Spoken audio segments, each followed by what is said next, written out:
안녕하십니까. 사회복지사 1급 시험 대비 2016년도 제14회 사회복지사 1급 기출문제 풀이를 시작하려고 합니다.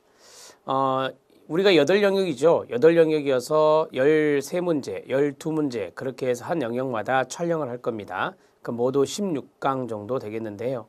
2016년도에 제14회 기출문제 16강의 제1강 강의를 시작하겠는데 1강 강의에서부터는 우리가 이제 순서대로 인간행동과 사회환경부터 시작해서 사회복지 법제론까지 그러면 1강, 2강이 인간행동과 사회환경이 될 것이고 15강, 16강은 사회복지 법제론이 될 겁니다. 그런 식으로 순차적으로 진행해 나가도록 하겠습니다.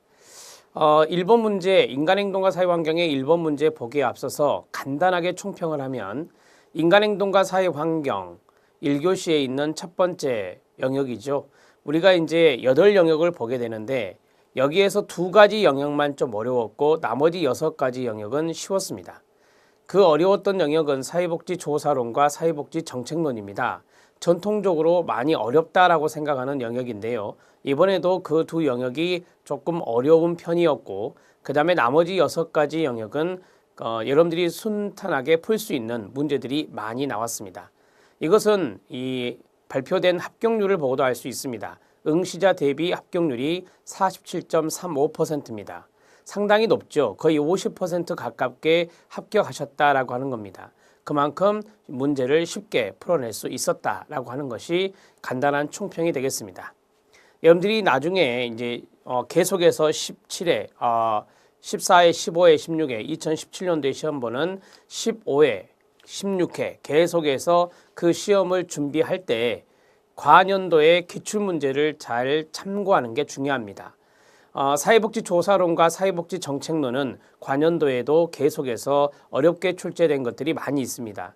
그러한 것들이 하나의 경향이기 때문에 그러한 경향을 잘 알아놓으시면 여러분들이 수험생활 하는데 도움이 되겠습니다.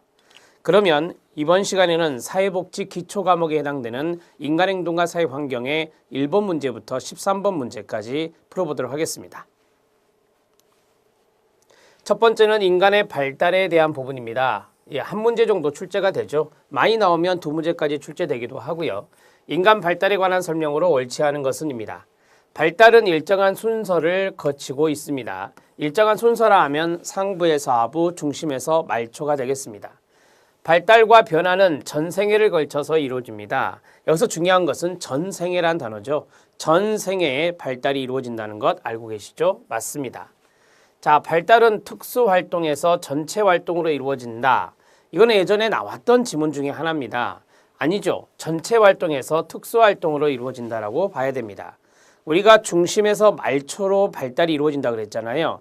중심은 전체 활동을 이끄는 것이고요. 말초는 특수활동을 이끌어내는 겁니다. 따라서 여기 있는 일정한 순서와 방향에 입각해서 보면 전체 활동에서 특수활동이다. 이렇게 정리해야 됩니다. 3번 지문 잘못됐고요.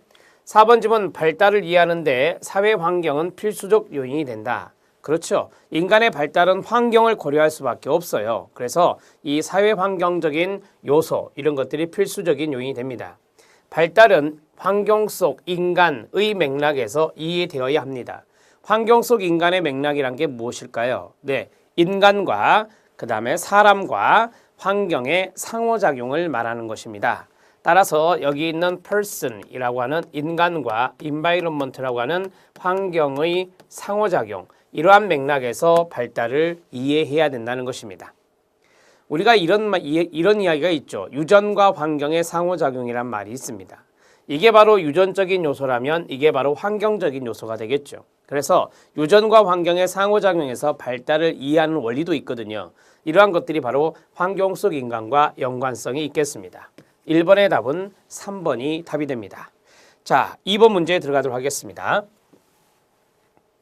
2번 문제는 인간 발달 이론이 사회복지 실천에 기여한 내용으로서 옳지 않은 것은입니다. 2번 문제는 인간 행동과 사회환경과 그 다음에 사회복지 실천의 접목에 관한 문제입니다. 이러한 것들도 시험에 잘 출제되고 있고요. 1번 클라이언트의 욕구나 문제를 파악하는 데 도움이 된다. 인간 발달 이론의 욕구 위계 이론이 있습니다. 매슬로우의 욕구 위계 이론이 있고요. 많은 그 욕구라든지 또 클라이언트의 문제 이런 것들을 발달 단계상에서 알아볼 수가 있습니다. 따라서 이러한 것들을 파악하는 데 도움이 될 수 있겠죠. 맞습니다. 클라이언트의 사회 환경보다 생물학적 요소가 더 중요함을 이해하게 한다라고 했는데요. 분명히 앞에서 이 환경 속 인간이란 말을 배웠어요. 1번에서. 그런데 여기에서는 둘 중에 하나를 더 중요하다 했습니다. 이러면 틀리고요. 이러면 틀리고 모두 중요한 거죠. 사회 환경적인 요소와 생물학적인 요소, 유전적인 요소라고 볼 수 있는데요. 이 두 가지의 상호작용을 이해할 수 있다. 이렇게 전개돼야 되는데 2번 지문은 그렇게 안 돼 있어서 잘못된 거고요. 3번 사회복지사가 파악해야 할 클라이언트에 관한 사항을 사정할 수 있게 한다. 어세스먼트가 이제 실천 과정에 나오죠. 이 어세스먼트를 할 때 이 사회복지사가 꼭 필수적으로 알아야 될 클라이언트에 관한 사항을 인간 행동과 사회 환경이라는 지식에서 알 수 있다는 겁니다. 이게 이제 실천에 도움이 되는 거죠. 4번 클라이언트의 발달 과업 수행에 필요한 서비스가 무엇인지 파악할 수 있게 한다. 자, 클라이언트가 필요한 부분, 클라이언트의 욕구라든지 클라이언트의 문제라든지 클라이언트에 대한 사항. 자, 이러한 것들에 연결되어서 발달 과업도 할 수 있습니다. 예를 들어서 청소년의 클라이언트가 왔다. 그러면 청소년의 발달 과업은 정체감의 형성이라는 발달 과업이 있습니다.